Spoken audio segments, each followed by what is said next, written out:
mais um assunto de administrativo no edital da sua prova. Bem, fundações governamentais de direito privado são pessoas criadas por autorização legislativa e não por lei. Pessoas criadas por autorização legislativa. E você sabe, sempre que nós falamos que uma entidade é criada por autorização legislativa, isso significa que o processo de instituição envolve três fases diferentes. A publicação de uma lei autorizando, a expedição de um decreto regulamentando essa lei e, finalmente, o registro dos atos constitutivos em cartório. Fundações governamentais não são criadas como as fundações públicas, com a simples promulgação de uma lei. As fundações governamentais são criadas por autorização legislativa, à moda do que ocorre com as empresas públicas e sociedades de economia mista. Então, meu amigo, é possível estabelecer diferenças entre fundações governamentais e fundações públicas. Primeira diferença está no regime jurídico. Fundação pública, como a FUNAI, a FUNASA, Fundação Nacional de Saúde, são pessoas jurídicas de direito público. A fundação governamental é uma pessoa jurídica de direito privado. Segunda diferença, a fundação pública é criada por lei específica. Promulgada a lei, nasce a personalidade jurídica. A fundação governamental não. A fundação governamental é criada por autorização legislativa, o que significa dizer um processo envolvendo três etapas diferentes: promulgação de lei autorizando, expedição de decreto regulamentando a lei e registro dos atos constitutivos em cartório. Apesar da importante controvérsia doutrinária sobre essa figura polêmica das fundações governamentais, eu preciso te dizer uma coisa importante. Existe um exemplo importantíssimo de fundação governamental de direito privado. Sabe qual é o exemplo? Basta lembrar da musiquinha. Patas de cavalo, tá na hora do cocoricó, tá na hora da turma do Júlio. Júlio na gaita, bicharada no coral, canta do rock rural, cocoricó, é. Quem tem filho pequeno, neto, primo, sobrinho pequeno, sabe que eu estou falando de nada mais, nada menos do que a turma do cocoricó. Esses produtos fantásticos que são administrados pela TV Cultura e pela Rádio Cultura são produtos, como eu disse, espetaculares e licenciados e criados por uma fundação governamental de direito privado. Exatamente sobre o que nós estamos falando hoje. Essa fundação é a Fundação Padre Anchieta. A Fundação Padre Anchieta é a mantenedora da TV Cultura e da Rádio Cultura, que é titular dos licenciamentos de toda a turma do Cocoricó, que seu filho talvez assiste como a minha filha pequena, tá? Seu filho talvez assista como a Dudinha 10 ou 15 vezes, repetidamente, o mesmo episódio. A Fundação Padre Anchieta é um exemplo perfeito de fundação governamental de direito privado. Meu amigo, sensacional, então vamos revisar tudo o que nós aprendemos na aula de hoje. A administração pública indireta tem 4 pessoas tradicionais. As autarquias e as fundações têm natureza de direito público. Empresas públicas e sociedades mistas são de direito privado. Além dessas 4 figuras, existem novidades na legislação brasileira. Entre as pessoas jurídicas de direito público, nós temos agências reguladoras, agências executivas e associações públicas. E entre as pessoas jurídicas de direito privado, temos agora as fundações governamentais. Fique conosco.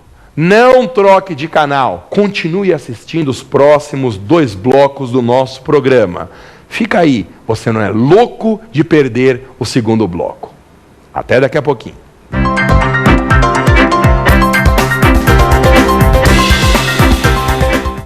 Olá, chegamos ao segundo bloco do nosso programa. Pergunte ao professor. Eu adoro essa parte do programa porque nela eu tenho a oportunidade de tirar a sua dúvida. Você sabe disso, né? Que você pode participar do nosso programa. Aliás, quanto maior a sua participação, melhor, porque esse programa é feito para você. Sabe como que você pode participar? Mandando um e-mail. Nós estamos no e-mail provafinal@lfg.com.br. provafinal@lfg.com.br. Você manda a sua dúvida, a dúvida é encaminhada para nós, e no próximo programa é a sua pergunta que vem aqui para a tela. Tá bom? Então assista o programa de hoje, veja quais são as suas dúvidas e encaminhe um e-mail. Você já sabe, provafinal@lfg.com.br.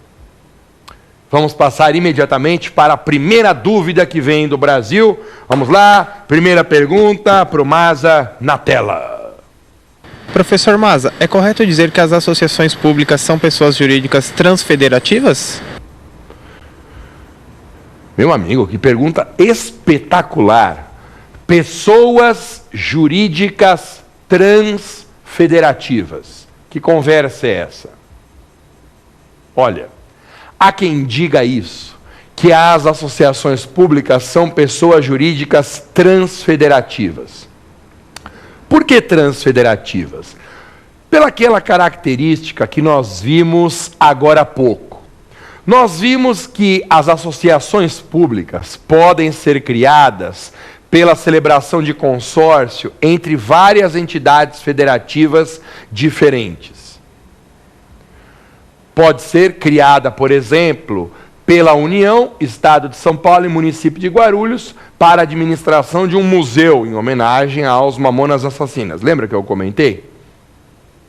Pois é. A característica normativa mais curiosa das associações públicas é que elas pertencerão, segundo o que diz a lei, à administração pública indireta de todas as entidades consorciadas. Pessoas transfederativas. Pessoas transfederativas é uma expressão criada para dar conta desse contexto de entidades da administração pública indireta e que estão vinculadas a mais de um âmbito federativo. Ô Maza, isso é uma novidade no Brasil, não é? Com certeza. Eu diria, uma novidade não, uma grande novidade.